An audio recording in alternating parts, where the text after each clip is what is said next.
This is Behind the Mic with Kirkus Reviews, where the subjects are audiobooks and the actors who narrate them. I'm Jo Reed, and joining me, Michele Cobb. Hello, Michele. Hey, Jo. How's it going? Pretty good. And I know if I'm talking to you, I know there is a theme. Oh, you know me. I do know you. I often have two themes, so I do. These are titles with surprises narrated by audiophile golden voice winners. That is a very good theme. I know what the titles are, but share with our listeners, please. The original, a novel by Priya Parmar, narrated by Cassandra Campbell. Ghalen, A Romance in Black by Walter Mosley, narrated by Dion Graham. The Divorce by Frieda McFadden, narrated by January LaVoy, Marin Ireland, and Edoardo Ballerini. Talk about wonderful voices to be listening to, because I've been listening to all of them, and it has been a great deal of fun. So I'm assuming we're beginning with the original, a novel. Yes, this is an earphones winner, and that phrasing or subtitle of a novel was important to me because I needed reminding that it was a novel. It is, in fact, fiction, and it is well written as a novel, but it truly feels like Katharine Hepburn's memoir because it's about celebrities, including her, of course, and Howard Hughes, Cary Grant, and they're making movies that are familiar. So it's real life stuff. I absolutely agree with that. I kept reminding myself, oh, it's a novel. It's a novel. Yes. This isn't the memoir. It's a novel. It felt so real. It did. And you know, obviously, that the conversations and the corresponding emotions are made up, but its intimacy and its details made it feel like it was something that actually happened. And it's assisted by a hint of how we know each of these celebrities sound. So the narration to me heightened the feeling that it's a biography. And I was consistently surprised, there's my theme, that it was not a nonfiction book. There's so much that's fascinating about this book, but I was really conscious of the way it kind of played with my cultural memory too. Yes. Because Hepburn and Cary Grant and Howard Hughes, they exist so vividly in my imagination, in the public imagination. So I felt like that the audiobook was kind of inviting me to blur the line between documented history and emotional invention. Yes, I think that's a great way of putting it. I love this book. And I thought Cassandra, the control was so striking because she's never imitating, which I think makes it so effective. She just evokes the cadence, Yes. the confidence of these figures, just enough to create the illusion we're kind of overhearing these private moments. Well, you can truly understand why she's a golden voice because those people are recognized for their body of work, and much of it is built around kind of disappearing into the text and enhancing the text without getting in the way of it. And so this is a great example where the shades of performance and those touches of recognized voices are perfectly blended. So it was super compelling. I thought a beautifully written book, and then super compelling in the narration as well. Are there moments that stood out for you when you're thinking about this book? A lot of it was in the moments of Cary Grant, honestly. Talk about surprising. Yeah. No, I mean, that he would figure so prominently was really surprising. Yeah, well, I wasn't aware of her relationship with Howard Hughes, and I wasn't aware of how much Cary Grant and Katharine Hepburn were interacting. I mean, maybe that was made up, but seemed to be interacting through this book. So those three characters, in a way, it was about Katharine Hepburn and she's the original, but a lot of the interactions with those particular, I keep calling them characters, but they're humans, real life figures. That's what really stood out to me in this. It's interesting because I think so much of this novel spends imagining the costs of being watched and being mythologized. And it was really interesting the way it presented Katharine Hepburn, not just as an icon, but somebody who was constantly managing the version of herself she wanted the public to see. Very true. And I didn't realize, I knew she was a trailblazer in many ways, but I didn't realize how she was involved in the making of these films in interesting ways. And so that, in addition to her celebrity, her impact on the business of Hollywood felt much more real to me through this book. And I loved the business of Hollywood that goes through this book. Hearing about David O. Selznick and Irene Mayer Yes. Selznick and Cary Grant and Laura Harding, who gets on the 20th century and goes across country with Katharine Hepburn. It was just really, really fascinating. And I really loved Cassandra Campbell, the control of tone that she has in those scenes of old Hollywood glamour, but Yes. it's never a caricature. Yeah, it's just, I keep using the word hint because it was like I knew exactly who she was doing and who she was supposed to be. And yet it didn't feel vastly different from her general narrative voice. And that was perfect. Yeah. So we're going to hear some. What scene is this? This is a little bit about Kate Hepburn's family. All right. This is the original, a novel by Priya Parmar, and it's narrated by Cassandra Campbell. If you are looking for the girl, she is not here yet. She will arrive soon, 2 years after him, after the boy. They will be called Tom and Kate. There are 6 of them at their peak. After Kate come 4 more, all flame-headed and freckled, but smaller, less articulated. Maybe that happens when there are 6. The last ones get a little out of focus. Mrs. Hepburn was always sure she was going to be the kind of mother who checks to make sure her children comb their hair and keep their fingernails clean. She assumed she would want to stand over them while they brushed their teeth and to patch their clothes herself. But she has found that raising children is tedious work and she has other things to do.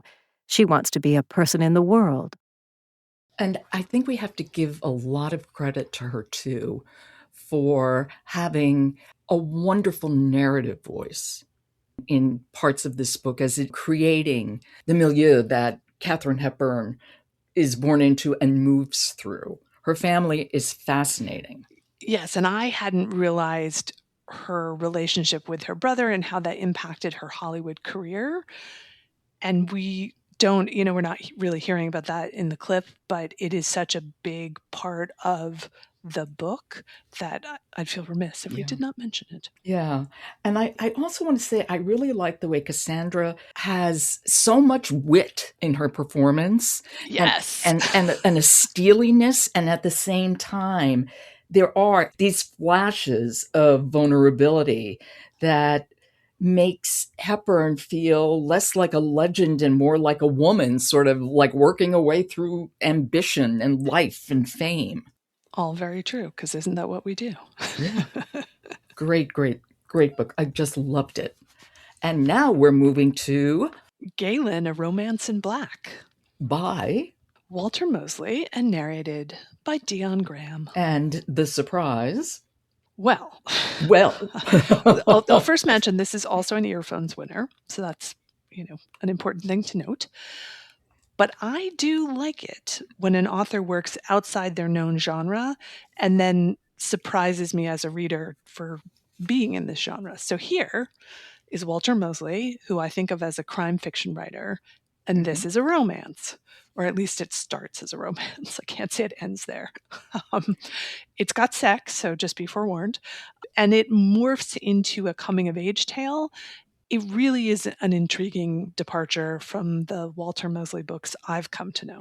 I agree. And yet there were things that were kind of Mosley-esque about it. Yes. Because I think he's so good at creating secondary characters, vivid descriptions of them.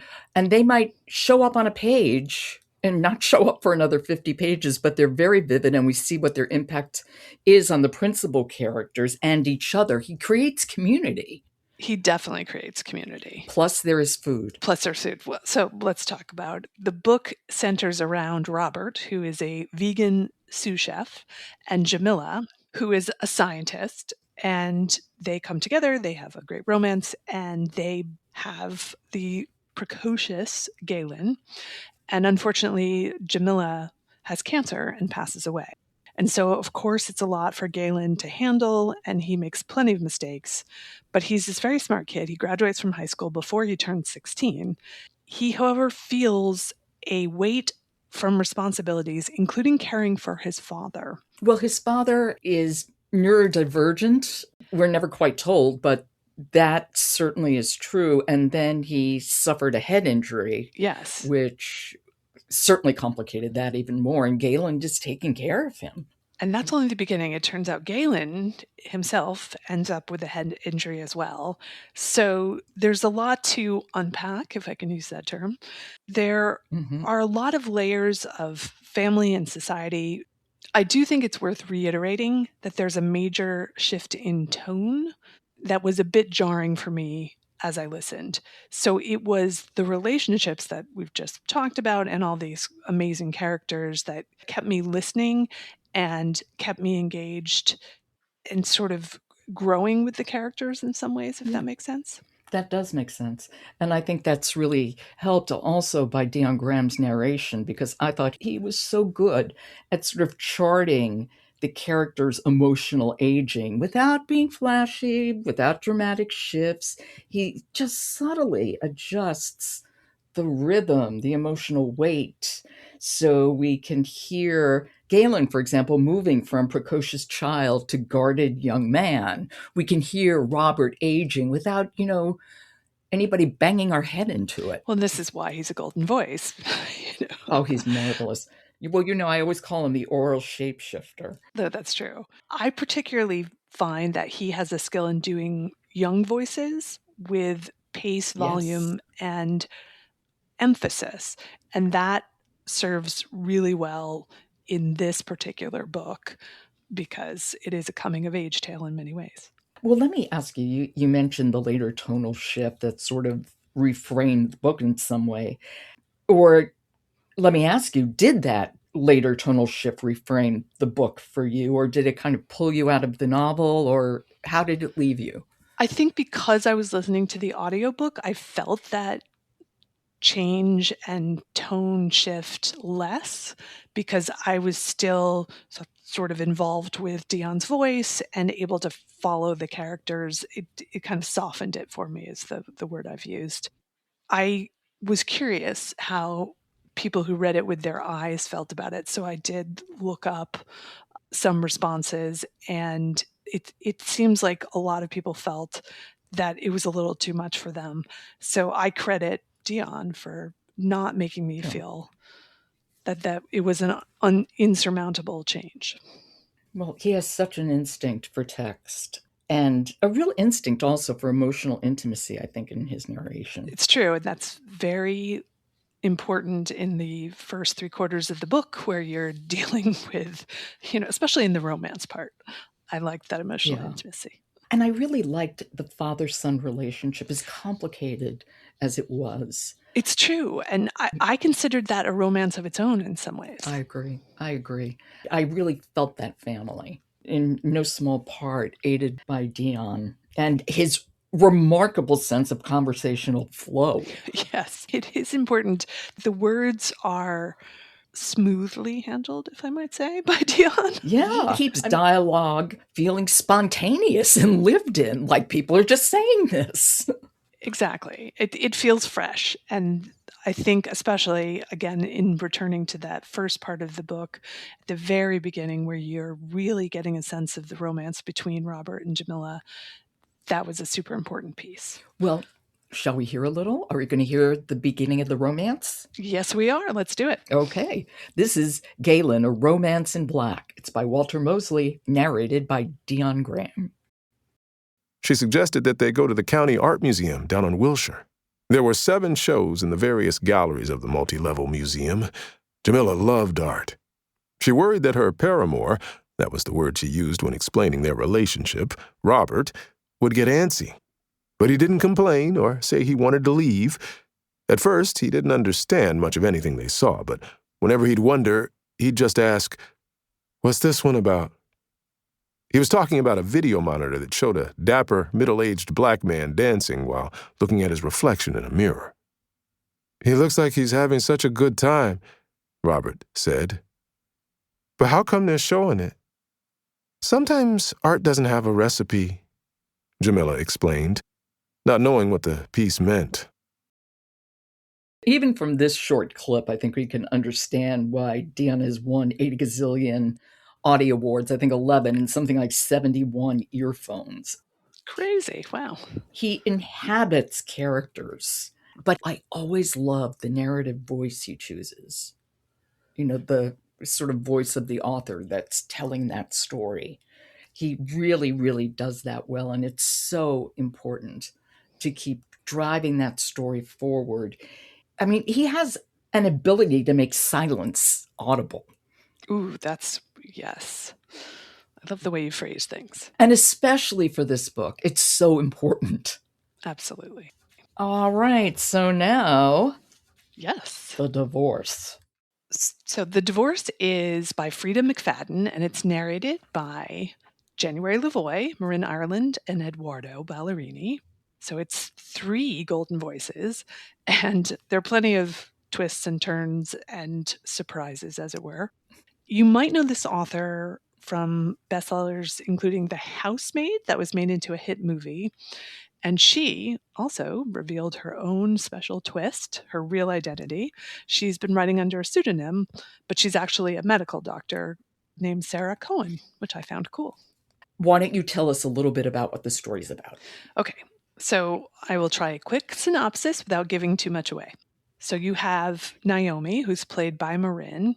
She is shocked when her husband, Jeremy, he's played by Edoardo, surprises her with a move into an apartment so they can have a house remodel. But it turns out that is just a ruse to get her out of the house, and he files for divorce. Turns out Jeremy has moved on to the younger Veronica, who's played by January, and Naomi has to actually fight for custody of their son Teddy with no resources as her bank account has been drained. I have comments. I found Naomi to be such a frustrating character. And I could not believe how stupid she was for so many reasons. It was so implausible. And I commend Marin Ireland, who just gives her enough exhaustion and confusion that I kept on listening, because I honestly don't think I could have read it on the page. I would have just said, oh no, this is too dumb. But Marin was really, really good. And she was particularly, because I kept on listening and it kept me engaged enough. So literally I was listening in my car, Michelle, and as I'm driving, we're hearing this story and I'm talking out loud saying, are you kidding me? Are you kidding me? How can you believe this? Are you kidding me? And that was because of Marin. She was just marvelous. She deserves an earphones for this. Of course, Edoardo and January are equally good, but I thought Marin really had a steep hill to climb. Well, that's where I find, again, that the audio can work well because it can help you just get past any moments that might not be fully plausible to you. And help you build intensity around what's going on. It's a relatively short title at 8 hours. And to me, it went by so quickly because there were twists and turns, and I was interested in these characters. And actually, I recently interviewed January about the title, so I encourage everyone to check out that episode. She really dives into her character and gave it some interesting background. And the majority of the book is the two females as they're kind of locking horns, and you can feel the energy that they're putting in as narrators as they have to, draw from their own well of emotional plausibility. There we go. As they're fighting each other. I agree. And I just want to say I was so grateful to Marin, who kept me in the book long enough to move on. Yeah. You know what I mean? To let the rest of the story unfold, because it has twists, it has turns, it's fun and horrifying. Yes. And I think the fun is what it came fast enough for me with Marin's narration that I was enjoying myself. I thought this was kind of hilarious as a title. It did kind of surprise me in the ways that it was going. And so I was able to put aside any disbelief and just go on the wild ride. Yeah, and what a ride. And January and Marin really approach tension so differently, which works so well in this book, I think. Completely. And I was telling January when I interviewed her that, it almost didn't sound like her. Right? It took me a minute to be like, oh, wait, that is January. She did some different things. The performances in this are great. And if you're willing to just say, hey, fantastic summer, listen, let's go for it, then you can really fly through this. Because I flew through it and I was like, oh, that was over so fast. I didn't feel it at all, even though there were some things happening that, if I had sat and thought about it, I might have rolled my eyes a little. No, for sure. And definitely listen to this book. That would be my complete recommendation. And so why don't we listen to part of it? All right, this is Naomi, Marin, playing her. She doesn't know what's coming. Oh, God. Though anybody with half a brain does. All right, this is The Divorce by Frieda McFadden, narrated by January LaVoy, Marin Ireland, and Edoardo Ballerini. And we're hearing from Marin.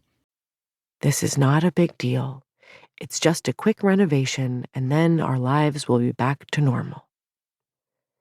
I repeat those words to myself over and over as I drive to the 2-bedroom apartment where Jeremy's parents lived until their deaths. It's a 20-minute drive, although it only took 15 when Jeremy used to do it. He doesn't quite believe in the speed limit. As I pull into the driveway of the small house with 2 apartment units inside, I imagine what Jeremy and Teddy might be doing right now. Jeremy claimed he could handle dinner, but I've never actually seen him cook anything in the entire time we've been together, even in the microwave. All he does is make coffee. What if Jeremy doesn't microwave the frozen chicken nuggets right? What if Teddy is sitting at the dining table right now, his belly rumbling, and there's nothing he can eat? And then he notices I'm gone and he becomes inconsolable. I have to take a few deep breaths to get myself under control. Jeremy is a successful investment banker, and he's clearly capable of feeding our child dinner for one night. I just found this part particularly so pathetic and salvaged by Marin Ireland, really. I kind of like the way she lets emotions kind of spill messily, across the edges of things. I think she really did a wonderful performance. Yeah, and all props to you. It's a messy character, so. It's a messy character, and she wasn't afraid of being messy. No one in this book is afraid of being messy. No one. Okay, you had some week. I did. It was, just like this last one, a wild ride. It was a wild ride. Michele, thank you so much. Great. Thanks, Joe. You've been listening to Behind the Mic with Kirkus Reviews. We drop on Thursdays, and if you follow us, we will just appear in your feed. And while you're at it, follow Fully Booked by Kirkus Reviews. Fully Booked is the podcast for book lovers. Every Tuesday, host Megan Labrise brings you author interviews, industry insights, and recommendations from the bestseller list. Find your next great book on Fully Booked by Kirkus Reviews. You can follow Fully Booked and Behind the Mic on Apple Podcasts, Spotify, Audible, or wherever you get your podcasts. And then stop by kirkusreviews.com to check out reviews for both print and audiobooks.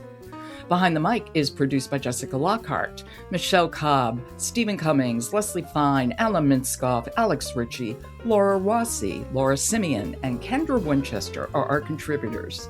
Jennifer Dahl is our editor, with an assistance from Alicia Langerman. Tom Beer is the executive producer, and the music is William Ross Chernoff's Nomads 4-Way. And I'm your host, Joe Reed. Good listening.